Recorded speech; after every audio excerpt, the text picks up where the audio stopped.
Doctor Aditya జీవిత కథాదిత్య చిన్నప్పటి నుంచే భిన్నమైన పిల్లాడు. ఇతర పిల్లలలా ఆటల కంటే ఎక్కువగా గ్రామంలో ఎవరికైనా జబ్బు చేస్తే వాళ్ల దగ్గర కూర్చుని గమనించేవాడు. అతని తల్లి లక్ష్మి గ్రామంలో మిడ్వైఫ్గా పనిచేసేది. ఆమె మందులు కట్టడం, జ్వరం ఉన్నవారికి శ్రద్ధగా చూసుకోవడం చూసి ఆదిత్య మనసులో ఒక సంకల్పం పుట్టింది, నేను డాక్టర్ కావాలి, మనుషుల ప్రాణాలు కాపాడాలి. కాని అతని ప్రయాణం అంత సులువు కాదు. కష్టాలతో నిండిన విద్యార్థి జీవితమాదిత్య తండ్రి చిన్న వయసులోనే చనిపోవడంతో ఇంటి బాధ్యతలు మొత్తం తల్లి మీదే. చదువుకు డబ్బులు లేకపోయినా ఆదిత్య పుస్తకాలను వదలలేదు. పగలు కాలేజీ, రాత్రి ట్యూషన్లు చెప్పి జీవనం సాగించాడు. ఎంబీబీఎస్లో చేరిన రోజు అతని కళ్లలో ఆనందంతో పాటు బాధ్యత కూడా కనిపించింది. ఇది నా విజయం కాదు, నా అమ్మ త్యాగాల ఫలితం అనుకున్నాడు. కాలేజీలో అతను తెలివైనవాడిగా పేరు తెచ్చుకున్నాడు. ప్రొఫెసర్లు కూడా, ఆదిత్య, నువ్వు మంచి డాక్టర్ అవుతావు, మంచి మనిషిగా కూడా అని చెప్పేవారు. నిజమైన పరీక్ష డిగ్రీ పూర్తయ్యాక అందరూ పెద్ద నగరాల్లో ఆసుపత్రులు చూసుకుంటుంటే ఆదిత్య మాత్రం తన గ్రామానికి తిరిగి వచ్చాడు. అక్కడ చిన్న డిస్పెన్సరీ మాత్రమే ఉండేది. మందులు లేవు, సదుపాయాలు లేవు, కానీ రోగులు చాలా మంది. ఒక రాత్రి భారీ వర్షం పడుతోంది. ఆ సమయంలో గర్భిణీ సీతకు తీవ్రమైన నొప్పులు మొదలయ్యాయి. ఆసుపత్రి దూరం, రోడ్లు తెగిపోయాయి. అందరూ భయపడుతున్నప్పుడు ఆదిత్య గట్టిగా చెప్పాడు, భయపడకండి, నేను ఉన్నాను. తన పరిమిత జ్ఞానంతో, ధైర్యంతో, దేవుడిపై నమ్మకంతో అతను ప్రసవాన్ని విజయవంతంగా పూర్తి చేశాడు. ఆ రోజు ఒక తల్లి, ఒక బిడ్డ ప్రాణాలతో బయటపడ్డారు.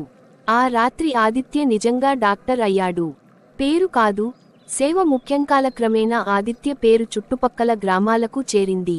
డబ్బుల్లేని వాళ్లను ఉచితంగా చూసేవాడు. ధనవంతుల దగ్గర నుంచి తీసుకున్న ఫీజుతో పేదల మందులు కొనేవాడు. ఒకసారి ఓ పెద్ద ఆసుపత్రి నుంచి ఆఫర్ వచ్చింది, పెద్ద జీతం, సౌకర్యాలు, పేరు. ఆదిత్య నవ్వి చెప్పాడు, నాకు పేరు కాదు కావలసింది. ఆ రాత్రి సీత ప్రసవం తర్వాత గ్రామం మొత్తం ఆదిత్యను దేవుడిలా చూసింది. కాని ఆదిత్యకు అది గర్వం కాదు, అది బాధ్యత. ఇవాళ ఒక ప్రాణం నిలబెట్టాను, రేపు ఇంకెన్ని పరీక్షలు వస్తాయో అని అతని మనసులో ఆలోచనలు తిరుగుతూనే ఉండేవి. వ్యాధి వ్యాప్తి కొన్ని నెలల తర్వాత చుట్టుపక్కల గ్రామాల్లో ఒక వింత జ్వరము వ్యాపించటం మొదలైంది. పిల్లలు, వృద్ధులు ఒక్కొక్కరుగా పడిపోతున్నారు. కొందరు ప్రాణాలు కూడా కోల్పోతున్నారు. ప్రభుత్వ డాక్టర్లు రావడానికి ఆలస్యం, మందులు సరిపోవు, భయం గ్రామాన్ని కమ్మేసింది. అప్పుడే గ్రామ పెద్ద రామయ్య వచ్చి ఆదిత్యను అడిగాడు, డాక్టర్ బాబూ, మన బతుకులు మీ చేతుల్లోనే ఉన్నాయి.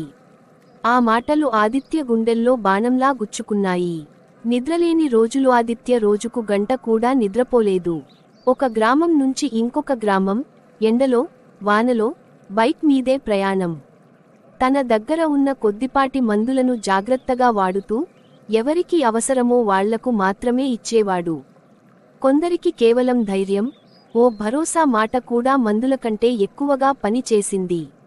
ఒక చిన్న పిల్లాడు జ్వరం వల్ల కళ్ళుమూస్తుంటే ఆదిత్య చేతిని పట్టుకుని అన్నాడు, డాక్టర్ అంకుల్, నేను బతుకుతానా?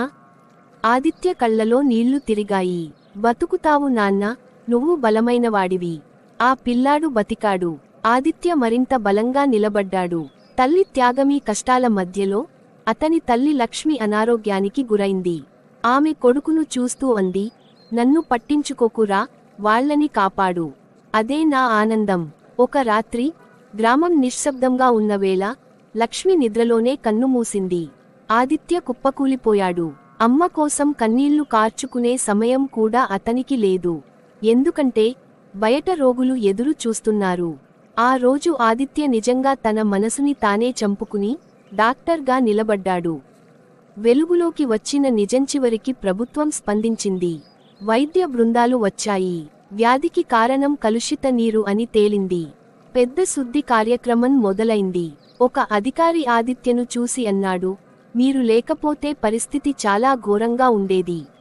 మీడియా వచ్చింది. పేపర్లలో ఫోటోలు వచ్చాయి. గ్రామ దేవుడు అని హెడ్లైన్లు. కాని ఆదిత్య మాత్రం నిశ్శబ్దంగా తన డిస్పెన్సరీలోనే ఉన్నాడు.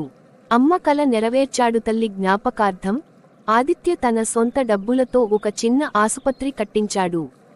పేరు పెట్టాడు లక్ష్మి సేవా ఆసుపత్రి. అక్కడ డబ్బుల కంటే ముందు మనిషి ప్రాణానికే విలువ. ముగింపు మాటాదిత్య ఇప్పటికీ అదే మాట చెబుతాడు. డాక్టర్ అంటే గొప్పవాడు కాదు, అవసరంలో ఉన్నవాడికి తోడు అయ్యేవాడే నిజమైన డాక్టర్.